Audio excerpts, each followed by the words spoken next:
Oxfam international की executive director Gabriela butcher ने जब से यह स्टेटमेंट दिया है कि कोरोना पेंडेमिक के समय एक्सेसिव प्रॉफिट कमाने वाली कंपनियों पर विश्व भर में विंडफॉल टैक्स लगाया जाए जो विश्व में उत्पन्न खाद्य समस्याओं को दूर कर सकता है, तब से यह विंडफॉल टैक्स काफ़ी सुर्खियों में है। नमस्कार, जीएसपी थेसिस में आप सबों का स्वागत है। मैं सौरभ। आइए हम समझते हैं कि विंडफॉल टैक्स क्या है और यह चर्चा में क्यों है। वास्तव में विंडफॉल टैक्स को समझने से पहले हमें एक कॉन्सेप्ट को समझते हैं कि के शेप रिकवरी क्या है। आप अगर के शेप रिकवरी को समझ जाएंगे तो विंडफॉल टैक्स समझना काफ़ी आसान हो जाएगा।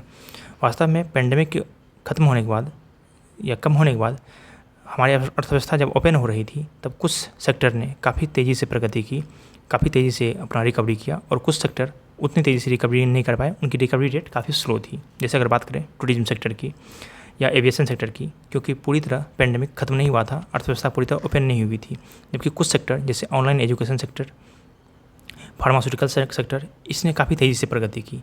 तो जिन सेक्टरों ने काफ़ी तेज़ी से प्रगति की, परिस्थिति का लाभ उठाकर काफ़ी मात्रा में धन कमाया है, उन पर विंडफॉल टैक्स लगाने की बात हो रही है। अब आइए जान लेते हैं विंडफॉल टैक्स है क्या है और इनके क्या कुछ प्रावधान हैं या कुछ फीचर्स क्या हैं। वास्तव में windfall tax one time tax है, क्योंकि यह परिस्थिति के कारण किसी कंपनी ने कमाया है और उस परिस्थिति के कारण जब तक वो परिस्थिति रहती है तब तक ये लगाया जाएगा। ऐसा नहीं है कि वह हमेशा के लिए लगा रहेगा, इसलिए यह वन टाइम टैक्स है।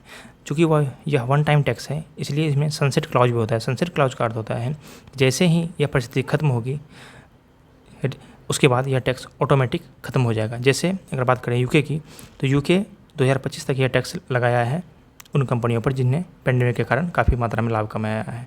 तो 2025 के बाद यह टैक्स ऑटोमेटिक खत्म हो जाएगा।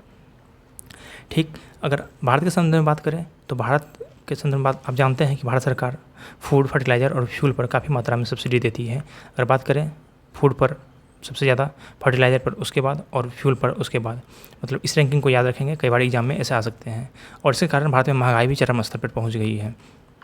वहीं ओएनजीसी जैसी कंपनियों ने इस परिस्थिति का लाभ उठाकर काफ़ी मात्रा में धन कमाया है। अगर हम देखें तो ओएनजीसी ने इस 2021-22 के फिनेंशियल ईयर में 31,446 करोड़ का लाभ कमाया है, जो कि 597% जंप है।